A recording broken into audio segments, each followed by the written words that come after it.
Adam and Ted, how do you have to approach game development differently when you're making a VR game as opposed to a traditional game? No idea. No? Oh, yeah. we made Adrift 2D and VR in parallel, which I don't recommend to anyone doing. It's very hard.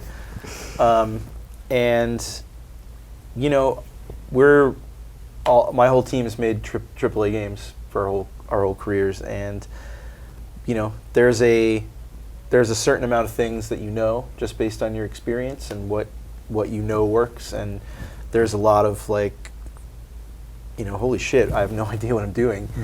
And there's a lot of peering around in the dark, but when you find that, like, those things, it's like, it makes it all worth it. So, yeah, it's really hard to kind of, you know, actually answer that question, because it's so new.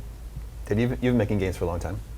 I'd say two things really stood out to us as being requiring a different approach. One was camera, because we've been making third-person action games for a long time, and we're used to approaching camera in a very specific way. And the second was space layout, because when you are working, at least in our case, in a third-person action game, where you allow the player to go affects the player's experience in VR. Because you're asking, for example, in traditional games, if it's a free-roaming open-world game, you're telling the player, we want the character to go forward and back and side to side, but because the camera is your head in VR, if you're asking the character to turn like this through an environment, you're asking the player generally to do this in their seat, and all of a sudden they start getting wrapped up. Interesting. And we learned that very early, that we had to create the illusion of that same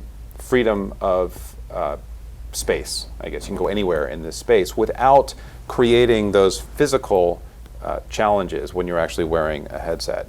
And it took, as you remember, it took a lot of different approaches before we could get just simple moving across the screen correct, or coming back into the screen correct. But again, for us it was fun. It's that creative problem solving which is so exhilarating in game development, and having new problems like this to solve, I think really gets the team jazzed, because you feel like you really are doing things that very few other people have done before. And that's going on in every game that's being made multiple times in multiple ways. We just had Gamer Day, and we were talking about all the games that were there, and one of the journalists I was speaking to said, okay, you keep saying this. What did that game do that's different? And I said, and he goes, okay, that game. Yeah, that game. Yeah, that game. Like literally, as you go down, I could point to something brilliant and new that had to be discovered to make the game that was being pointed at work in VR for every title until he gave up. So just to satisfy my own curiosity, something like Lucky's Tale, a third-person platformer in VR, what was something that they learned that they had to approach differently? There was a huge number of things that they learned, and actually because Lucky's Tale was so early, a lot of their education came back to the game developers that came after them, because they were before everybody else. You know, there was CCP, there was Lucky's Tale, and your game was very, very early. Adrift is very early. But the way the camera moves in that game in Lucky's Tale is nothing like what a Spyro or a Ratchet or a Jack or what any other free roaming camera would have done. If you fall, the camera doesn't race down with you, it'll slowly follow you. The camera tends not to rotate around at all. The camera in that game is very mellow compared to a lot of other games. You'll never have the camera turn around and come backwards when you run backwards. It just doesn't do that, because that turn is when your body just is doing things that your inner ear isn't seeing, and it doesn't work.